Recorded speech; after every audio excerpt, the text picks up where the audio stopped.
Hello friends, good morning. આજે આપણે standard 8માં આપણું 7 ચેપ્ટર નંબર છે, પેજ નંબર 27 ઉપર અભ્યાસ કરવાનો છે. એમાં ધ ડિગ્રી ઓફ કમ્પેરિઝન, બરાબર. ધ ડિગ્રી ઓફ કમ્પેરિઝન એટલે કે તુલનાની કક્ષાઓ. હવે આપણે કોઈ પણ વસ્તુ હોય એમાં આપણે કહીએ કે એક આ સારું છે, આનાથી એ વધુ સારું છે, ને એ બે વસ્તુ હોય તો આપણે કે આ બે કરતાં પણ આ વધુ સારું છે એવું કહેતા હોય છે ને.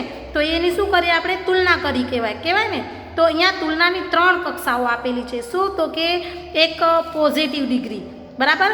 પોઝિટિવ ડિગ્રી એટલે કે સમાનતા દર્શક, કે બંને વસ્તુઓ છે એ સમાન હોય, બે સરખી વસ્તુ હોય તો એને શું કહેવામાં આવશે? Positive degree. જો મિત્રો આ જરાક તમે ધ્યાનથી માઇન્ડમાં બેસાડી લેશો ને તો તમે આસાનીથી આ કરી શકશો. પોઝિટિવ એટલે શું? તો કે બંને સરખી હોય છે, બરાબર. અને સુપરલેટિવ ડિગ્રી, સુપરલેટિવ ડિગ્રી એટલે શું? તો કે એની અધિકતા દર્શાવે, બરાબર. એટલે કે એક વસ્તુ હોય, બે વસ્તુ હોય ને એમાંથી એક છે એ એનાથી એકદમ સારી હોય એમ વસ્તુ, એટલે કે આપણે કમ્પેરેટિવ ડિગ્રી. અને સુપરલેટિવ ડિગ્રી એટલે કે શ્રેષ્ઠતા દર્શક, બે વસ્તુમાંથી ત્રીજી વસ્તુ હોય, જ્યારે ત્રીજી વસ્તુ અથવા તો વ્યક્તિની વાત થતી હોય તો એનાથી પણ શ્રેષ્ઠ હોય ત્યારે એ ડિગ્રીનો ઉપયોગ થાય છે. તો હવે તમને ખબર પડી ગઈ હશે, પોઝિટિવ ડિગ્રી એટલે કે સમાનતા દર્શક, બે સરખી વસ્તુ હોય ત્યારે આવે. પછી કમ્પેરેટિવ ડિગ્રી એટલે કે બે વસ્તુમાંથી એક અધિક એટલે કે સારી હોય એ. અને સુપરલેટિવ ડિગ્રીમાં 3 હોય એમાંથી કોઈ પણ એક હોય એ બે કરતાં વધુ સારી હોય ત્યારે શ્રેષ્ઠતા દર્શક દર્શાવતું હોય ત્યારે આવે, બરાબર. તો આપણે હવે અહીંયા કને જોઈ લઈએ. પણ આપણે અભ્યાસક્રમમાં અનુસાર આપણે પહેલી 2 જ કક્ષાઓનો અભ્યાસ કરવાનો છે. પહેલાં 2 જ કક્ષાનો ઉપયોગ કરશું આપણે સુપરલેટિવ ડિગ્રીનો ઉપયોગ કરશું નહીં, બરાબર. હવે જુઓ પોઝિટિવ ડિગ્રી, અહીંયા કને પોઝિટિવ ડિગ્રી કઈ રીતે આવશે એ અહીંયા કને બતાવ્યું છે. હવે Ibrahim is as clever as Ahmed છે. હવે જુઓ ક્લેવર એટલે હોશિયાર, બરાબર ને. તો આ શું થઈ ગયું આપણું કે એ હોશિયાર છે. તો ઇબ્રાહિમ અને અહેમદ બંને જણા સરખા જ છે. બંને જણા આપણે કીધું ને સમાનતા દર્શક હશે એટલે બંને સરખા હશે એટલે આપણે શેનાથી જોડશું? એઝ ઓર એઝથી, બરાબર. તો ઇબ્રાહિમ અહેમદ જેટલો જ હોશિયાર છે. Kirit is as strong as Ketan. હવે કિરીટ અને કેતન બંને એકદમ સ્ટ્રોંગ, સશક્ત છે, બરાબર. તો બંને સરખા હોય ત્યારે આપણે એઝ ઓર એઝથી એને જોડીશું. હવે Patan is as hot as Kalol. હવે પાટણ અને કલોલ બંને હોટ જ છે તો બંને સરખા છે એટલે આપણે એઝ અને એઝથી જોડ્યા. આઈ એમ એઝ ટોલ એઝ આનંદ. હવે આઈ એમ હું અને આનંદ બંને જણા ટોલ ઊંચા છે, બંને વ્યક્તિ સરખા છે એટલે આપણે એઝ અને એઝથી એને જોડ્યું. હું આનંદ જેટલો જ ઊંચો છું એટલે બંને જણા સરખા છે, બરાબર. એવી જ રીતે કમ્પેરેટિવ ડિગ્રી, કમ્પેર કરવી. એક વ્યક્તિ છે એ બીજી કરતાં કમ્પેર કરે છે, બરાબર. તો જોઈ લઈએ અહીંયા કને અપૂર્વા ઇઝ ટોલર ધેન આનંદ. અપૂર્વ છે એ આનંદ કરતાં ઊંચો છે. હવે અપૂર્વ છે એ કેના કરતાં? આનંદ નીચો છે અને અપૂર્વ છે એ ઊંચો છે. તો કમ્પેરથી ને બેમાંથી કોણ અપૂર્વ છે એ અધિકતા દર્શાવી, કારણ કે આનંદ છે એ નીચો છે એટલે અપૂર્વ ઊંચો છે તો એ અધિક દર્શાવ્યું ને. તો અહીંયા કને થશે અપૂર્વ આનંદ કરતાં ઊંચો છે. તો એ બે વ્યક્તિને જ્યારે અધિકતા દર્શાવતો એને જોડવા માટે આપણે શું કરશું? એક્શન વર્ડ હોય એમાં ER લગાડશું અને ધેન લગાડશું. તો મિત્રો યાદ રાખજો, પોઝિટિવ ડિગ્રી હશે, બંને સરખા હશે ત્યારે એઝ અને એઝથી જોડશું. અને કમ્પેરેટિવ ડિગ્રી હશે, એકને આપણે ઊંચું લાવવું હશે ત્યારે ER અને ધેન, બરાબર. સાવ ઇઝી છે. ER અને ધેન યાદ રાખવાનું છે. કેમાં? તો કે એકને અધિકતા દર્શાવી હોય ત્યારે. ચીન ઇઝ લાર્જર ધેન ઇન્ડિયા. ચીન છે એ ભારત કરતાં મોટું છે. તો જો ER અને ધેન છે. ઇન્ડિયા ઇઝ સ્મોલર દેન ચીન. હવે ભારત છે એ ચીન કરતાં નાનું છે તો સ્મોલર દેન. બરાબર. હવે Pramod is wiser than his friend. Wiser એટલે કે ડાયો, ને અહીંયા કને જો અને ધેન લગાડ્યું. બરાબર. એકને ઊંચું દર્શાવવું છે તો પ્રમોદ છે તેના મિત્ર કરતાં વધારે ડાયો છે. તો પ્રમોદ છે એને આપણે ઊંચો દર્શાવ્યો કેના કરતાં, તો કે હિઝ ફ્રેન્ડ એટલે કે પોતાના મિત્ર કરતાં. બરાબર. તો આપણે અને ધેન લગાડ્યું. બરાબર. હવે સુપરલેટિવ ડિગ્રી છે એમાં શું થશે કે બે વસ્તુ કરતાં ત્રીજી વસ્તુ શ્રેષ્ઠ હશે, એટલે કે ઉચ્ચતર દર્શાવતું હશે, અથવા તો વર્લ્ડમાં એક હશે ત્યારે આપણે એને જોઈએ તો એને આપણે કેનાથી લગાડશું? જો Ali is the cleverest boy. Ali છે એ હોશિયાર જ છે એમ. બરાબર. અલી સૌથી હોશિયાર છોકરો છે તો એના ક્લાસમાં જેટલા છે એના બધા કરતાં એ હોશિયાર છે તો આપણે એને ક્લેવરેસ્ટ. તો અહીંયા કને સુપરલેટિવ ડિગ્રી છે શ્રેષ્ઠતા દર્શાવ્યો ત્યારે આપણે શું યાદ રાખશું? ધ અને EST. બરાબર. ધ અને EST. જ્યારે શ્રેષ્ઠતા દર્શાવ્યું હોય ત્યારે એક્શન વર્ડ છે એની પાછળ EST લગાડવાનું અને ધ લગાડવાનું, આગળ ધ લગાડવાનું. હવે Idar is the hottest town. Hottest. જો હવે ઈડર છે સૌથી ગરમ નગર છે, બધા નગરો કરતાં ઈડર સૌથી ગરમ છે તો આપણે ધ લગાડ્યું અને EST લગાડ્યું. બરાબર. પછી the Everest is the highest mountain. હવે તમને ખબર છે કે એવરેસ્ટ છે એ સૌથી ઊંચો માઉન્ટેન છે. બરાબર ને. તો એ એવરેસ્ટ સૌથી ઊંચો પર્વત છે તો આપણે એને શું કરશું? ધ અને EST લગાડશું. The peacock is. હવે જો અતિશય એકદમ સુંદર હોય તો આપણે એને શેનાથી દર્શાવશું? મોસ્ટથી. બરાબર. તો the peacock is the most beautiful bird.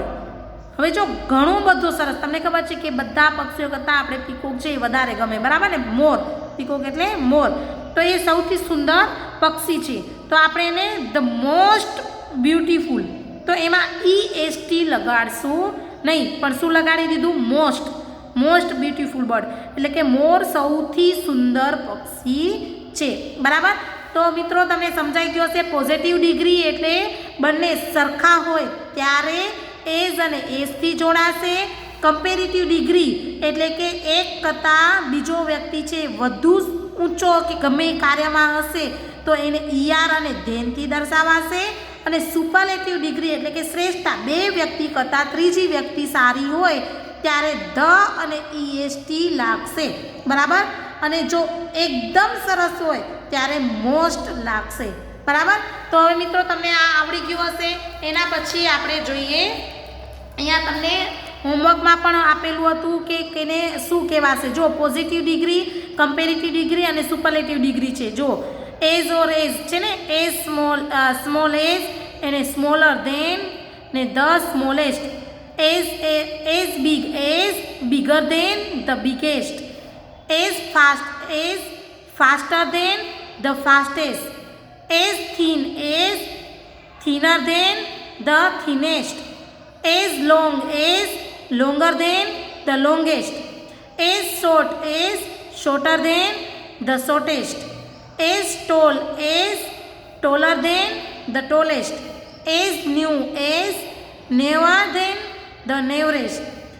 As old as older than the oldest. As young as younger than the youngest.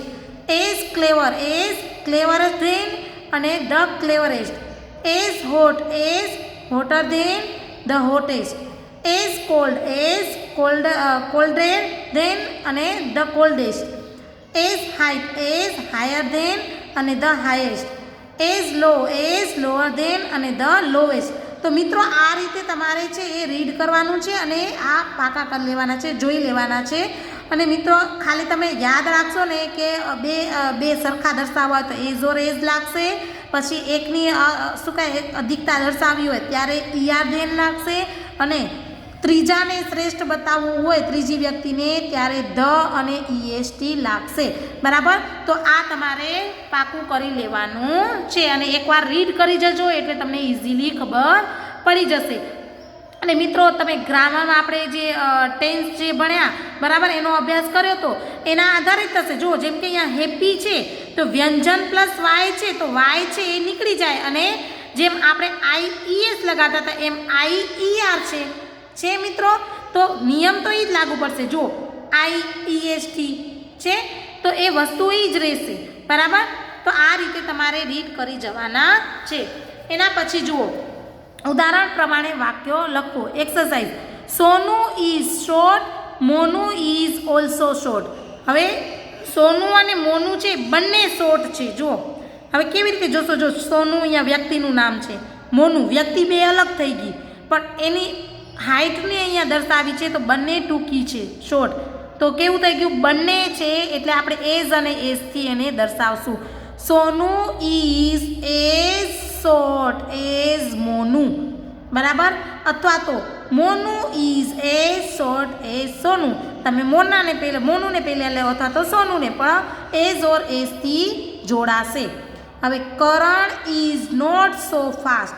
કરણ છે એ ફાસ્ટ નથી પણ મોહન ઇઝ ફાસ્ટ. તો અહીંયા કને આપ્યું છે મોહન ઇઝ ફાસ્ટ. હવે જો કરણ અને મોહન બે વ્યક્તિ છે પણ બંને આ કરણ છે એ ફાસ્ટ નથી પણ મોહન ફાસ્ટ છે. તો શું થયું, એક અધિકતા દર્શાવી. મોહનની અધિકતા શું દર્શાવી કે એ ફાસ્ટ છે. તો આપણે શું કહેશું, મોહન ઇઝ ER અને ધેન કેનાથી ફાસ્ટ છે તો કે કરણથી, બરાબર. તો Mohan is faster than Karan. હવે Kiran is fat, Amar and Raj are not so fat. હવે જો કિરણ ફેટ છે તો એને અલગ પાડી દઈશું અને Amar and Raj are not so fat. તો અમર ને રાજ બે ફેટ નથી તો આ એક થયા અને આ અલગ પડ્યું, એક વ્યક્તિ અલગ પડ્યું ને તો એને અનુસરશું આપણે. તો કિરણ ઇઝ ધ ફાસ્ટેસ્ટ. હવે જો ત્રીજી વ્યક્તિને આપણે શ્રેષ્ઠ દર્શાવી હોય ત્યારે આપણે શું કીધું હતું કે અહીંયા કને ધ અને EST લાગે તો ફેટ તો છે, બરાબર. તો ફેટ અને અહીંયા કને તમારું છે સ્વર પ્લસ વ્યંજન. સ્વર પ્લસ વ્યંજન આવે ત્યારે વ્યંજન શું થઈ જાય, બેવડાવાઈ જાય, બરાબર મિત્રો. યાદ રાખજો. તો અહીંયા કને શું થશે, ડબલ ટી એટલે થયો અને EST the fastest of all boys. All boys એટલે કે આ જે બોય છે બે અમર અને રાજ એટલે એ બંને કરતાં ફાસ્ટર છે, ફેટ છે, બરાબર. તો આ રીતે મિત્રો જોતા જવાનું છે. Mohan is clever, Sona is also clever. હવે બંને ક્લેવર છે તો બંને સેમ છે તો એને એઝ ઓર એઝથી આપણે જોડશું. તો Mona is as clever as Sona. Ahmedabad is big, Vadodara and Surat are not so big. હવે અહેમદાબાદ અલગ પડે છે. જો અહેમદાબાદ બિગ છે પણ વડોદરા અને સુરત નથી તો આપણે શું કહીશું, અહેમદાબાદ ઇઝ બિગર. સરખામણી કરે bigger than Vadodara and Surat, બરાબર. અમદાવાદ છે એ બિગર મોટું છે, બરાબર. તો Ahmedabad is the biggest of all, બરાબર, ઓફ ઓલ સિટીઝ. અહીંયા કને આવશે Ahmedabad is the biggest. Ahmedabad is the biggest of all cities, બરાબર, all city. હવે Deepak is tall, Mahesh is also tall. Deepak છે એ પણ ઊંચો છે અને મહેશ ઇઝ ઓલ્સો ટોલ. તો અહીંયા કને Deepak is as tall as Mahesh, બંનેની સરખામણી કરી. Mister Vyas and mister Dave are not so rich. Mister Vyas અને મિસ્ટર દવે છે એ રીચ નથી, પૈસાદાર નથી, પણ મિસ્ટર મહેતા છે ઇઝ રીચ. તો મિસ્ટર મહેતાને લઈને આપણે કરશું ત્રીજા વ્યક્તિને જે એકલી છે. તો mister Mehta is richer than mister Vyas and mister Dave. બરાબર. હવે the mango tree is not so green, the banyan tree is green. તો ધ મેંગો ટ્રી એટલે નોટ સો ગ્રીન, એ ગ્રીન નથી, પણ ધ બનિયન ટ્રી છે એ ગ્રીન છે. તો the banyan tree is greener than the mango tree. Ketan can jump 2 feet height અને Jatin can jump 3 feet height. તો હવે જતીનને લઈને આપણે ઓલું કરશું, યતીનને લઈને કે જતીન કેન હાયર દેન કેતન, એટલે કે હાયર જમ્પ કરી શકે છે. તો મિત્રો આ રીતે તમારે જાતે કમ્પ્લીટ કરવાનું છે. જોતા જજો, બે વ્યક્તિ હશે તો એઝ ઓર એઝથી બનશે, પછી એકને અધિકતા દર્શાવી હશે તો ઈઆર ધેન લાગશે, અને જો ત્રીજી વ્યક્તિની વાત થશે તો શું લાગશે? The EST. બરાબર. જે વસ્તુ હશે એમાં EST લાગુ પડશે. બરાબર. એ જ રીતે આ કમ્પ્લીટ કરવાના છે અને ઉદાહરણ પ્રમાણે વાક્યો બનાવીને લખો. આપણે એ જોઈ લઈએ. હવે જુઓ, this pen cheap, that pen cheaper, you pen cheapest. બરાબર. તો આપણે વાક્ય બનાવશું ધીસ પેન ઇઝ ચીપ. વાક્ય બન્યું. પછી આ ચીપર ઈઆર ધેન ક્યારે લગાડી? તો કે એકને આપણે બેસ્ટ બતાવ્યું હોય ત્યારે. તો that pen is cheaper than this pen. આ પેન છે આના કરતાં વધારે સારી છે. પછી યોર પેન, તો your pen is the cheapest of all. આ બંને કરતાં સારી છે. બરાબર. હવે એટલે કોસ્ટલી છે. બરાબર ને. Ramu's house small, મોનુસ house smaller અને સોનુસ હાઉસ સ્મોલેસ્ટ. તો પેલું વાક્ય બનશે રામુસ હાઉસ ઇઝ સ્મોલ. બરાબર. હવે રામુનું હાઉસ અને મનુનું હાઉસ, એમાંથી સ્મોલ નાનું કેનું છે? તો બેની સરખામણી કરી તો મોનુનું મોટું આવશે ને. તો Manu's house is smaller than Ramu's house. હવે સોનુસ હાઉસ, તો એનું શું છે? સ્મોલેસ્ટ, એનાથી સ્મોલ. તો આપણે શું લખશું? Sonu's house is the smallest of all. આ બંને કરતાં નાનું છે. એવી જ રીતે અહીંયા કને મિનલ ક્લેવર, સોનલ ક્લેવરેટ, બિનલ ક્લેવરેસ્ટ. તો મિનલ ઇઝ ક્લેવર, આપણે વાક્ય બનાવ્યું. બરાબર. પણ સોનલ છે એના કરતાં ક્લેવર, તો એ Sonal is clever than Minal. અને બિનલ ક્લેવરેસ્ટ, તો Binal is the cleverest of all, બધા કરતાં. This train slow, that train slower અને માય ટ્રેન સ્લોએસ્ટ. તો this train is slow, that train is slower than this train અને my train is the slowest of all. તો મિત્રો આ રીતે તમારે બનાવવાના છે. અહીંયા કને my grandfather old, your grandfather older અને રૂપલ્સ ગ્રાન્ડફાધર ઓલ્ડેસ્ટ. તો માય ગ્રાન્ડફાધર ઇઝ ઓલ્ડ, પછી યોર ગ્રાન્ડફાધર, તો your grandfather is older than my grandfather અને Rupal's grandfather is the oldest of all.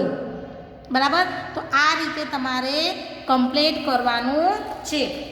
મિત્રો શક્ય હોય તો જાતે કરવાનો પ્રયત્ન કરજો. બરાબર. હવે અહીંયા કને કાઉન્સમાં યોગ્ય શબ્દો પસંદ કરી અને ખાલી જગ્યા પૂરો. જો હવે Ahmedabad is bigger than Rajkot, option આપ્યા જ છે તમને. તો મિત્રો અહીંયા શું કરશો? ધ પીકોક ઇઝ, તો હવે તમને કીધું તો પીકોક છે એને શું કહેશું આપણે? ધ મોસ્ટ બ્યુટીફુલ બર્ડ કહેશું. બરાબર. પછી સંકેત ઇઝ એઝ, જો એઝ ઓર એઝ છે ને મિત્રો તો એમાં કાંઈ નહીં આવે, ક્રિયાપદ જે છે ને એ નહીં રહેશે, એટલે કે ઓલ્ડ. એઝ ઓર એઝ છે ને તો એ એમનું એમ રહેશે. જો થોડીક ટ્રીક યાદ રાખજો, ઓલ્ડ છે એ એમનું એમ રહેશે, એઝ ઓર એજ છે એટલે. પછી માય રૂમ ઇઝ, હવે જો મિત્રો અહીંયા ધેન લખેલું છે, તો ધેન ક્યારે લગાતા? ઈઆર વાળું વાક્ય હોય ને, ઈઆર અને ધેન કરી છે ને, તો અહીંયા કને ઈઆર વાળું ક્યાં? આ તો ઈએસટી છે એટલે ક્લીનર ધેન, બરાબર. ધ એવરેસ્ટ ઇઝ, હવે એવરેસ્ટ છે તો એવરેસ્ટની વાત બધામાંથી માઉન્ટેન મોટું છે તો આપણે એને શું કરશું? ઈએસટી, ધ અને ઈએસટી એટલે ધ હાઈએસ્ટ માઉન્ટેન પીક. હવે એન એરોપ્લેન ઇઝ, હવે અહીંયા કને એરોપ્લેન ઇઝ ખાલી જગ્યા અ ટ્રેન. એરોપ્લેન છે એ ટ્રેન કરતાં હવે બંનેની સરખામણી કરી છે, તો બંનેની સરખામણી જ્યારે કરી હોય ત્યારે શું આવશે? ઈયર ધેન એટલે ફાસ્ટર ધેન થશે. હવે મનીષભાઈ ઇઝ, એઝ ઓર એઝ છે એટલે એમનું એમ રહેશે એટલે રીચ. મેંગોઝ આર ધ, હવે મેંગોઝ છે એ ફ્રૂટ કેવું છે? તો કોસ્ટલી, બરાબર. એટલે કે કોસ્ટલી એટલે કે શું કહે ઓલું આપણે મોંઘું, બરાબર ને. એટલે કે મેંગો છે એ મોંઘું ને ચીપર એટલે સસ્તું, તો અહીંયા કને કોસ્ટલી એટલે કે અહીંયા શું આવશે? ES, બરાબર. હવે ધીસ સ્કૂલ ઇઝ ધેન, તો આપણે શું કહીશું? Better, ER than. The school, that school. The old man is the wiser of all men. All men બધાની વાત થઈ છે ત્યારે આપણે ધ અને EST લગાડીશું. સિમલા ઇઝ એઝ એઝ, હવે એઝ ઓર એઝ આવે ત્યારે આપણે એમનું એમ મૂકશું કોલ્ડ. આઈ એમ ધેન છે એટલે ER ધેન એટલે કે taller than my sister. My bicycle look ખાલી જગ્યા ધેન યોર બાઇસિકલ એટલે કે ન્યુઅર, બરાબર ને. ધેન છે એટલે ER વાળું આવશે. Minal is the thinnest of all girls, તો અહીંયા કને ધ થીન અને ધ થિનેસ્ટ, તો ઓફ ઓલ ગર્લ્સ છે તો આપણે શું કરશું? EST લગાડશું. Kiran is as or as, તો શું આવશે? ટોલ, બરાબર. એઝ ઓર એઝ એટલે સેમ આવશે. મોહન ઇઝ ખાલી જગ્યા ધેન હિઝ ફ્રેન્ડ, તો સ્ટ્રોંગર, તો અહીંયા કને ધેન છે એટલે ER. તો આ રીતે મિત્રો તમારે ખાલી જગ્યાઓ કમ્પ્લીટ કરવાની છે. Thank you.